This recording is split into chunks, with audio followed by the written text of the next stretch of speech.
ఈరోజు గుంటూరు జిల్లా మజ్లిస్ ఉలమా జమాయతుల్ ఉలమా వారి ఆధ్వర్యంలో అంజుమన్ సంబంధించినటువంటి 70 ఎకరాల భూమిని ప్రభుత్వం తనదైన శైలిలో దోచుకోవాలని చెప్పని ఈరోజు వాళ్ళు రూపకల్పన చేస్తే దాన్ని వ్యతిరేకిస్తూ పెద్ద ఎత్తున ఈరోజు ఆందోళన కార్యక్రమానికి శ్రీకారం చుట్టి ఈరోజు ఈ కార్యక్రమానికి అన్ని రాజకీయ పార్టీ నాయకులు అన్ని ఇతర సంఘాలు ప్రజా సంఘాలు గారు కూడా వచ్చి వారి యొక్క నినాదాన్ని కూడా ఈరోజు ప్రకటిస్తూ ఉంటే సాక్షాత్తు ఎమ్మెల్యే ఇక్కడ భూమిని కాపాడాల్సినటువంటి శాసనసభ్యుడు ఎమ్మెల్యే చెప్తా ఉన్నాడు, ఈ భూమిని మేము లీజుకిస్తాం, మేము ఎవరితో అయినా పోరాడతాం, మేము ఎవరినైనా ఎదురు తిరుగుతాం, మీరు కావాలంటే మా దగ్గర రండి, మేము సమాధానాలు చెప్తామని చెప్పని వ్యతిరేకమైనటువంటి మాటలు మాట్లాడి ఇక్కడ రెచ్చగొట్టే వ్యాఖ్యలు చేయడం ఎంతవరకు సమంజసం అని చెప్పని అడుగుతా ఉన్నా.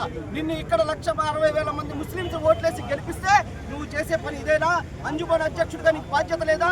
వక్ఫ్ బోర్డు డైరెక్టర్గా నీకు బాధ్యత లేదా? శాసనసభ్యుడిగా నీకు బాధ్యత లేదా? ఈ భూమిని నేను కాపాడుతాను, ఇందులో అంగుళం భూమి కూడా పోదు, ఇది నా బాధ్యత అని ఎందుకు ఎమ్మెల్యే చెప్పలేకపోతా ఉన్నాడు? ఎందుకు ఎమ్మెల్యే యొక్క నోట్ల నుంచి ఆ మాట రావట్లేదు? దీని వెనుకున్నటువంటి కుట్రేంది? నీకు ఎంత వాటా ఉంది? నీ ప్రభుత్వానికి ఎంత వాటా ఉంది? నీ వెనుకున్నటువంటి నాయకులకు ఎంత వాటా ఉందనే విషయాన్ని కూడా చాలా స్పష్టంగా ఇక్కడ ప్రజానికానికి తెలియాలి.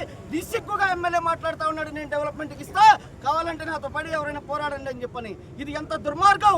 నీ వల్ల కాదు కదా, మీ యొక్క ప్రభుత్వం కూడా కూడా దాంట్లో నుంచి తీసుకెళ్లలేదు. గుప్పెడు మట్టి కూడా ఈ గుంటూరు సమాజం, ఈ గుంటూరు యావత్ ముస్లిం జాతి గుప్పెడు మట్టి కూడా తీసుకెళ్లనివ్వదనే విషయాన్ని కూడా చాలా స్పష్టంగా తెలియజేసుకుంటూ ఈ ప్రభుత్వాన్ని హెచ్చరిస్తా ఉన్నాం. ఇప్పటికైనా విరమించుకోవాలి, లేకపోతే పెద్ద ఎత్తున ఆందోళనలు వైఎస్ఆర్ కాంగ్రెస్ పార్టీ తరఫున కూడా మేము చేపట్టడానికి, అదేవిధంగా అన్ని రాజకీయ పార్టీలతో కలిసి ముందుకు సాగడానికి కూడా సిద్ధంగా ఉన్నామని విషయాన్ని స్పష్టంగా తెలియజేస్తాం.